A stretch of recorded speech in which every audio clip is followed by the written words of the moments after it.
ಎಲ್ಲರಿಗೂ ನಮಸ್ಕಾರ. ಭಗವದ್ಗೀತೆಯ ಇಂದಿನ ಸಂಚಿಕೆಯಲ್ಲಿ ನಾವು ಸಾಂಖ್ಯಯೋಗ 2ನೇ ಅಧ್ಯಾಯ 57 ಮತ್ತು 58ನೇ ಶ್ಲೋಕಗಳನ್ನು ನೋಡ್ತಾ ಹೋಗೋಣ.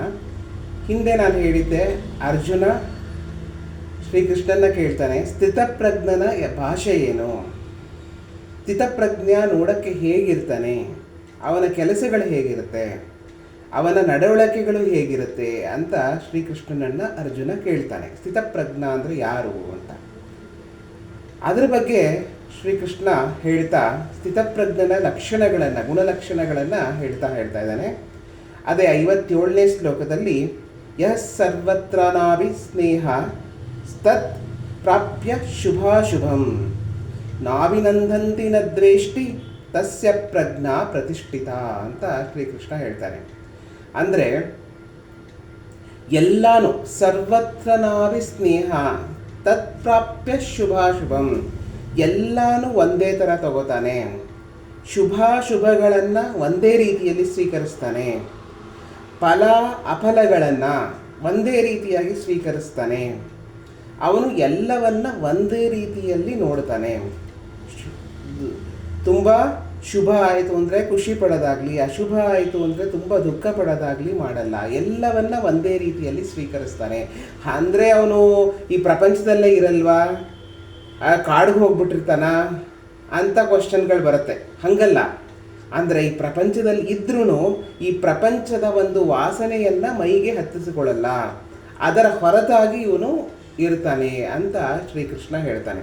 ಹೇಗೆ ಕಮಲ ನೀರಲ್ಲಿದ್ದರೂ ಒಂದು ಹನಿ ನೀರು ಕೂಡ ಅದಕ್ಕೆ ಮೈಗೆ ತಾಕಿಸ್ಕೊಳ್ಳದೇ ಇರೋ ರೀತಿಯಲ್ಲಿ ಇರುತ್ತೆ, ಅದರ ಮೇಲೆ ಒಂದು ಡ್ರಾಪ್ ನೀರು ಕೂತಿದ್ರೂ ಕೂಡ ಒಂದು ಸ್ವಲ್ಪ ಆದಮೇಲೆ ಅದು ಹೊರಟೋಗುತ್ತೆ, ಅದಕ್ಕೆ ಅಂಟಿಕೊಳ್ಳೋದಿಲ್ಲ, ಆ ನೀರು ಅದರೊಳಗೆ ಅಂಟಿಕೊಂಡು ಇರೋದಿಲ್ಲ, ಅದರಿಂದನೇ ಬೆಳೆಯುತ್ತೆ, ಅದರ ಜೊತೆನೇ ಇರುತ್ತೆ, ನೀರಲ್ಲೇ ಇರುತ್ತೆ 24 ಗಂಟೆನೂ.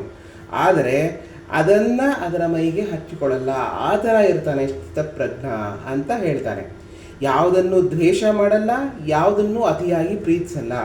ಅವನಿಗೆ ಗೊತ್ತು, ಯಾರನ್ನು ಅತಿಯಾಗಿ ಪ್ರೀತಿಸ್ತೀವೋ ಅದು ಜಾಸ್ತಿ ದಿವಸ ಇರೋದಿಲ್ಲ, ಯಾವುದನ್ನು ಅತಿಯಾಗಿ ದ್ವೇಷಿಸ್ತೀವೋ ಅದು ಜಾಸ್ತಿ ದಿವಸ ಇರೋದಿಲ್ಲ. ಈಗ ನಮ್ಮ ರಾಜಕಾರಣಿಗಳು ಸದನದಲ್ಲಿ ಸಿಕ್ಕಾಪಟ್ಟೆ ಗಲಾಟೆ ಮಾಡ್ತಿರ್ತಾರೆ, ಹೊಡೆದಾಡ್ತಿರ್ತಾರೆ, ಒಬ್ರನ್ನೊಬ್ರನ್ನ ಬೈತಾರೆ, ಅವ್ರಿಗೆ ಗೊತ್ತು ಇದು ಸದನ ಮಾತ್ರ ಇಲ್ಲಿ ಗಲಾಟೆ ಅಂತ. ಹೊರಗಡೆ ಬಂದ ತಕ್ಷಣ ಎಲ್ಲರೂ ಒಂದೇ ಆಗೇ ಇರ್ತಾರೆ, ಎಲ್ಲರೂ ಒಟ್ಟಿಗೇನೆ ಇರ್ತಾರೆ.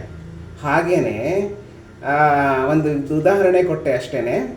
ಇಲ್ಲಿ ಸ್ಥಿತಪ್ರಜ್ಞನಾದವನಿಗೆ ಗೊತ್ತು ಯಾವುದು ಶಾಶ್ವತವಾಗಿ ಇಲ್ಲಿರಲ್ಲ, ಸ್ವಲ್ಪ ಹೊತ್ತು ಮಾತ್ರ ನಾವು ಸಮಯವನ್ನು ಇದ್ರ ಜೊತೆ ಕಳೀತಿದ್ದೀವಿ ಅಷ್ಟೇ, ಆಮೇಲೆ ಅದೆಲ್ಲ ಹೊಟ್ಟೋಗುತ್ತೆ, ಇದೆಲ್ಲ ಹೊಟ್ಟೋಗುತ್ತೆ.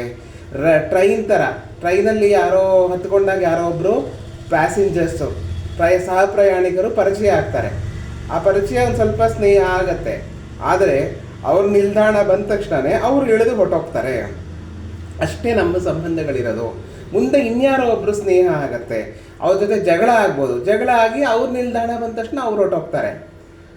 ಆದರೆ ನಮಗೆ ಸ್ನೇಹ ಆಗಲಿ ಈ ದ್ವೇಷ ಆಗಲಿ ನಮ್ಮಲ್ಲಿರಲ್ಲ, ನಾವು ನಮ್ಮ ನಿಲ್ದಾಣಕ್ಕೆ ತಲುಪ್ಕೋತೀವಿ ಅನ್ನೋ ದೃಷ್ಟಿಯಲ್ಲಿ ಶ್ರೀಕೃಷ್ಣ ಹೇಳ್ತಾನೆ.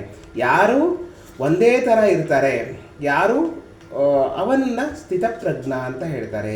ಸ್ನೇಹದಲ್ಲಾಗಲಿ ದ್ವೇಷದಲ್ಲಾಗಲಿ, ಕಾಮದಲ್ಲಾಗಲಿ ಕ್ರೋಧದಲ್ಲಾಗಲಿ ಯಾರು ಒಂದೇ ರೀತಿಯಲ್ಲಿ ಇರ್ತಾರೋ ಅಂತಹವನ್ನ ಸ್ಥಿತಪ್ರಜ್ಞ ಅನ್ಬೋದು ಅಂತ ಹೇಳ್ತಾರೆ.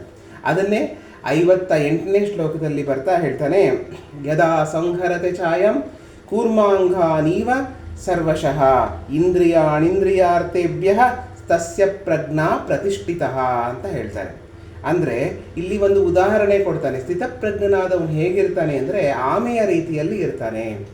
ಆಮೆ ಏನಪ್ಪ ಮಾಡುತ್ತೆ ಅಂದರೆ ಸಮುದ್ರದಲ್ಲಾಗಲಿ ನೀರಲ್ಲಾಗಲಿ ತುಂಬ ವಿಹಾರ ಮಾಡ್ತಾ ಇರತ್ತೆ, ತನ್ನ ಸರ್ವಾಂಗಗಳನ್ನು ತೆಗೆದುಕೊಂಡು ವಿಹಾರ ಮಾಡ್ತಾ ಇರತ್ತೆ, ಓಡಾಡ್ತಾ ಇರುತ್ತೆ, ಆಹಾರಗಳೆಲ್ಲ ತಿಂತಾ ಇರತ್ತೆ. ಅದಕ್ಕೆ ಯಾವಾಗ ತನಗೇನಾದರೂ ಆಪತ್ತು ಬರುತ್ತೆ ಅಂತ ಗೊತ್ತಾದ ತಕ್ಷಣವೇ ಅದು ಎಲ್ಲ ಅಂಗಗಳನ್ನು ತನ್ನ ಒಳಗಡೆ ಎಳೆದುಕೊಂಡ್ಬಿಡುತ್ತೆ. ಕೈ, ಕಾಲು, ಮುಖ, ಕಣ್ಣು ಎಲ್ಲನೂ ಒಂದು ಕಡೆ ಎಳೆದುಕೊಂಡ್ಬಿಟ್ಟು ಕಲ್ಲು ಥರ ಹೋಗಿ ಕೆಳಗಡೆ ಕೂತ್ಕೊಂಡ್ಬಿಡುತ್ತೆ. ಯಾರಿಗೂ ನೋಡಿದವ್ರಿಗೆ ಅದು ಒಂದು ಕಲ್ಲು ಅನ್ನಿಸ್ಬೇಕು, ಅದಕ್ಕೇನು ಗೊತ್ತಾಗುತ್ತೆ ಇರೋಂಗೆ ಕೂತ್ಕೊಂಡ್ಬಿಡುತ್ತೆ. ಹಾಗೆ ಸ್ಥಿತಪ್ರಜ್ಞ ಇರ್ತಾನೆ.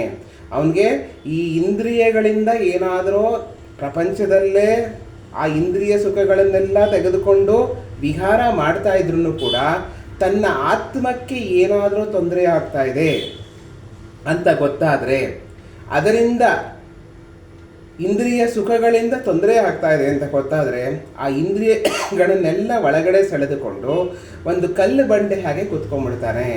ಕಲ್ಲು ಬಂಡೆ ಮೇಲೆ ಏನೂ ಅಪಾಯ ಬರಲ್ಲ. ಈ ರೀತಿಯಲ್ಲಿ ಇರ್ತಾನೆ ಸ್ಥಿತಪ್ರಜ್ಞ ಅಂತ ಹೇಳ್ತಾ ಒಂದು ಆಮೆಯ ಒಂದು ಉದಾಹರಣೆಯನ್ನು ಕೊಡ್ತಾರೆ. ಹಾಗೆ ನಮ್ಮ ಭಾವನೆಗಳು, ನಮ್ಮ ಇಂದ್ರಿಯಗಳ ಒಂದು ಜಾಗೃತಿ ಇರಬೇಕು ಅಂತ ಹೇಳಿ ಶ್ರೀಕೃಷ್ಣ ಹೇಳ್ತಾನೆ. ಇದನ್ನು ನೋಡ್ತಾ ಇಲ್ಲಿಗೆ ಇವತ್ತಿನ ಸಂಚಿಕೆಯನ್ನು ಮುಗಿಸೋಣ. ನಾಳೆ ಮುಂದಿನ 2 ಶ್ಲೋಕಗಳನ್ನು ನೋಡೋಣ. ಎಲ್ಲರಿಗೂ ನಮಸ್ಕಾರ.